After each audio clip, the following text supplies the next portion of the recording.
সকলকে আসসালামু আলাইকুম। আমি একটি নতুন প্রোডাক্ট বানিয়েছি, সেটা হলো আপনার পোলাও চালের পালিশ, কাতলার পালিশ। এটি এটি আমার নতুন প্রোডাক্ট। এটি দিয়ে আমি একটা পুকুরে টেস্ট করেছি। এটি দিয়ে কাতলার ডাব্বাতে আমি 3টে রুই মেরেছি, কারণবশত কাতলা হয়নি। এটা আসলে কাতলার জন্য করেছিলাম, কিন্তু এটাতে রুই টেনেছে। জানি না, এটাতে আছে হলো পোলাওয়ের চাল আছে, দুধের সর আছে, ছানা আছে, মাখন আছে, আরও কিছু দ্রব্য দিয়ে এটা তৈরি করা। খুবই হার্ড স্মাইল, খুবই সুন্দর একটি গন্ধ বাইর হচ্ছে এটা দিয়ে। এটা কাতলার পোলাও চালের পালিশ।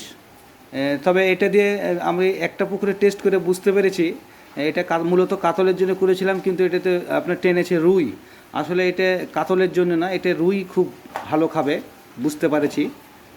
তো আমরা আরও পুকুরে আরও কয়েকটা টিকিটে বড় বড় কম্পিটিশনে চেক করব।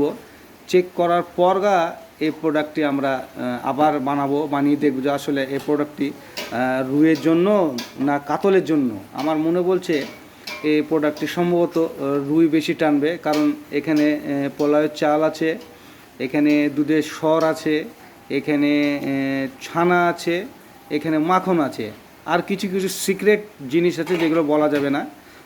এর জন্য হয়তো বা আপনার রুই বেশি আকৃষ্ট হয়। এটা ডাব্বা ফেলার মোটামুটি 15 থেকে 20 মিনিটের মধ্যে যদি বড় রুই থাকে, আপনার ছিপ টেনে পানিতে নিয়ে চলে যাবে। এই প্রোডাক্টটি রুইয়ের জন্যে খুবই ভালো। এটি রুইয়ের জন্য খুবই ভালো। পোলাও পালিশ, পোলাওয়ের চালের পালিশ। এটাই খুবই সুন্দর গন্ধ, গোটা ঘর মেতে যাবে গন্ধে। যদি কারো বড় কম্পিটিশনে থাকে নক দেবেন, অবশ্যই দিব, এবং ইনশাআল্লাহ রেজাল্ট হবে।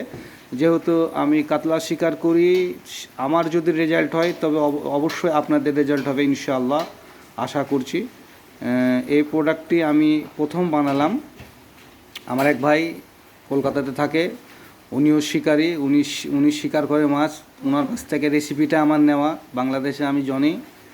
তো দেখেছি, আমি একটা পুকুরে ট্রাই করে দেখেছি। তো এটাতে বুঝতে পেরেছি যে এটিতে রুইয়ের খুব উপদ্রব হবে। এই প্রোডাক্টে বড় বড় রুই টানবে, আশা করছি। সকলকে আসসালামু আলাইকুম।